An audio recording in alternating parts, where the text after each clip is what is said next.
ನೀವೆಲ್ಲರೂ ಈ ಭಜನೆಯನ್ನ ಕೇಳಿರ್ತೀರ. ರಘುಪತಿ ರಾಘವ ರಾಜಾರಾಮ್ ಪತೀತ ಪಾವನ ಸೀತಾರಾಮ್. ಈ ಭಜನೆಯ ಮುಂದಿನ ಲೈನ್ ನೀವ್ ಹೇಳಿ ನೋಡೋಣ.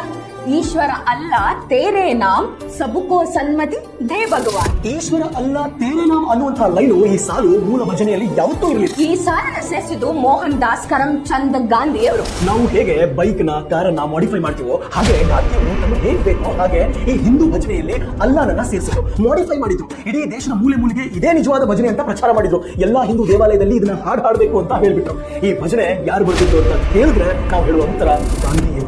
ಈ ಭಜನೆ ಬರೆದಿದ್ದು ಗಾಂಧಿ ಅವರಲ್ಲ, ಪಂಡಿತ್ ಶ್ರೀ ಲಕ್ಷ್ಮಣಾಚಾರ್ಯ ಅವರು.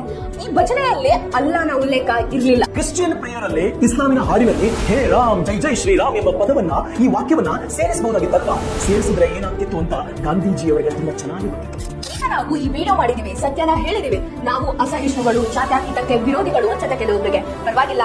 ಸತ್ಯಮೇವ ಜಯತೆ, ಸತ್ಯಕ್ಕೆ ಯಾವಾಗಲೂ ಜಯವಿದೆ. ಈ ಮೂಲ ಭಜನೆ ಹೇಗಿದೆ ಅಂದ್ರೆ ರಘುಪತಿ ರಾಘವ ರಾಜಾರಾಮ್ ಪತೀತ ಪಾವನ ಸೀತಾರಾಮ್ ಸುಂದರ ವಿಗ್ರಹ ಮೇಘ ಶ್ಯಾಮ್ ಗಂಗಾ ತುಳಸಿ ಶಾಲಿಗ್ರಾಮ್ ಭದ್ರಗಿರೀಶ್ವರ ಸೀತಾರಾಮ್ ಭಗತ ಜನಪ್ರಿಯ ಸೀತಾರಾಮ್. ಈ ವಿಡಿಯೋನ ಶೇರ್ ಮಾಡಿ, ಪ್ರತಿಯೊಬ್ಬರಿಗೂ ಈ ಮೂಲ ಭಜನೆಯ ಬಗ್ಗೆ ತಿಳಿಲಿ.